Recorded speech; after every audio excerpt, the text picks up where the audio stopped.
Ya sabemos que los actores son simples contenedores, dentro de los cuales debemos incluir componentes que son los que añaden funcionalidades. Estos componentes crean vinculaciones entre ellos y cuando creamos actores personalizados a partir de componentes es importante tener claro lo que es esta vinculación. Vincular componentes crea una relación de jerarquía en la que las transformaciones aplicadas al componente padre afectarán también a los componentes que están vinculados a él.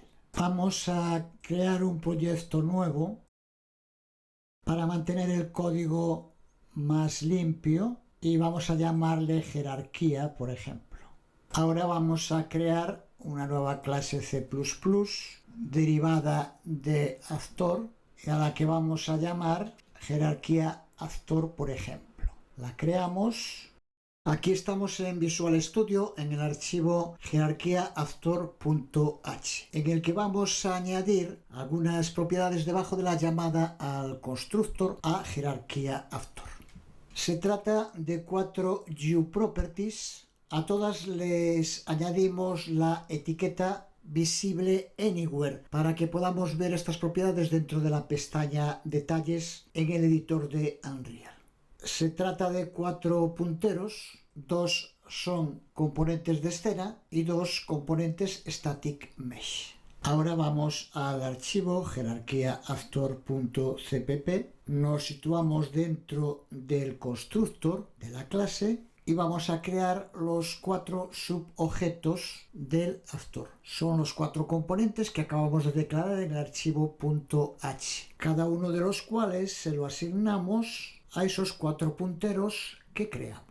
Ya sabemos que los subobjetos de un actor se crean con la función createDefaultSubObject, a la que tenemos que pasar el tipo de componente que queremos crear y el nombre que le damos. Ahora, si recuerdas, en el último vídeo tutorial creamos un componente raíz que era un static mesh, pero cuando creamos una instancia de su clase actor en el escenario, ese static mesh no mostraba ningún asset y no podíamos seleccionarlo en el panel Details. Lo solucionamos simplemente asignándole un asset desde el explorador de contenidos, pero en la mayoría de las ocasiones vamos a necesitar iniciar en el código el asset que queremos que se cargue, y para eso contamos con FObjectFinder, que es una plantilla de clase que forma parte de los constructor helpers y que nos ayuda a cargar assets. Veremos ahora que cuando lo utilizamos tenemos que pasarle un string que contiene una ruta al asset que queremos cargar. ¿Cómo saber cuál es esa ruta? Para verlo, volvemos un momento al editor de Unreal y en el navegador de contenidos pulsamos en el botón View Options y tenemos que seleccionar Show Engine Content. Una vez seleccionado, si pulsamos en el botón de Show o Hide Source Panel, vemos como aquí aparece ahora Engine Content y tenemos que abrir Basic Shapes y aquí tenemos assets que podemos aplicar. Elegimos uno, por ejemplo Cube, y para acceder a la ruta lo que tenemos que hacer es pulsar con el botón derecho y pulsar en Copy Reference. Simplemente con esto ahora tenemos en el portapapeles el enlace que necesitamos para nuestro código.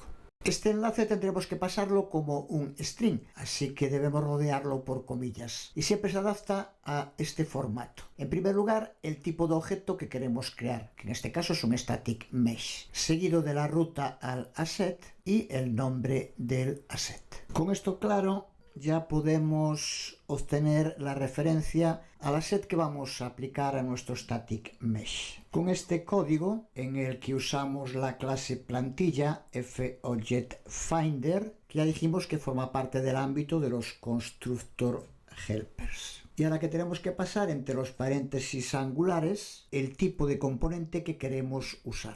Y como parámetro entre los paréntesis después de text, la ruta que acabamos de explicar como string. Su retorno se lo asignamos a meshAsset, que como vemos está precedido por la palabra clave auto, incluida en C++11 para no tener que escribir la declaración del tipo de objeto completo y que de este modo, usando auto, el compilador ya deducirá. Sin el uso de auto tendríamos que escribir la parte izquierda de la declaración así. Sería válido, pero mucho más extenso. La clase FObjectFinder tiene una propiedad llamada Object, que o bien tendrá un puntero al asset al que queremos apuntar, o tendrá null si el asset no puede ser encontrado. Así que para aplicar el asset a nuestros componentes static mesh, podemos usar un condicional con null ptr para comprobar si devuelve null o no. Y si no devuelve null, podemos asignarles el asset usando setStaticMesh. De este modo, nuestros dos static mesh tendrán ya asignado un asset a través de código.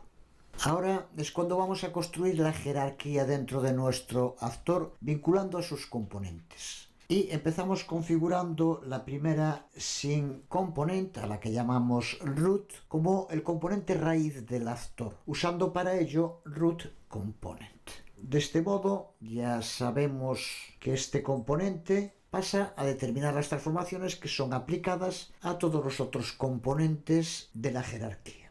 Ahora creamos los vínculos entre los componentes usando attach_to. En cuanto a los static mesh, caja 1 la vinculamos al componente raíz y caja 2 a la otra escena, a la que llamamos sin component hijo. Y esa segunda escena, sin component hijo, la vinculamos también al componente raíz, la otra escena. Así creamos la jerarquía.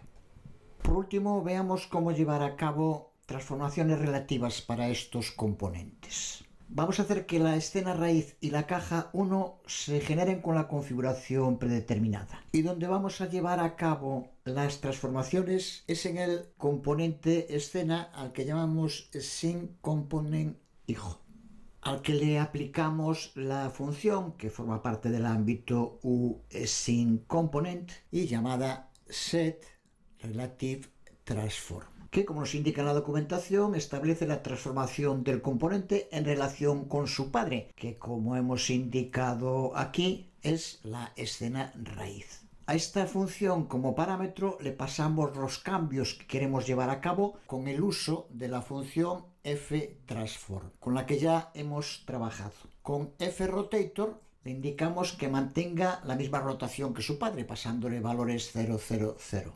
Aquí con fVector le indicamos que se el eje de su escena padre, que es la escena raíz, 250. Y para el escalado tenemos que utilizar también fVector. Recuerda, si tienes dudas, usar IntelliSense. Aquí ves el prototipo de la función fTransform y como el tercer parámetro es también fVector, pero en este caso para indicar una escala. ¿Qué es lo que hacemos aquí? Pasándole 0.1f le indicamos que tiene que escalarse a una décima parte del valor que tenga su padre, que en este caso es la escena principal. Las dos escenas en sí existen, pero no van a tener una representación visual en el juego. Pero como vemos en el árbol de jerarquía, la segunda caja la hemos hecho hija de esta segunda escena, por lo que va a heredar sus transformaciones. Y esta segunda caja, aunque a ella en concreto no le apliquemos ninguna transformación directamente, va a tener que aparecer distanciada de la primera en esos 250 que indicamos y a un décimo de su escala. Ya con lo que tenemos ya podemos compilar, guardar y verlo en el editor.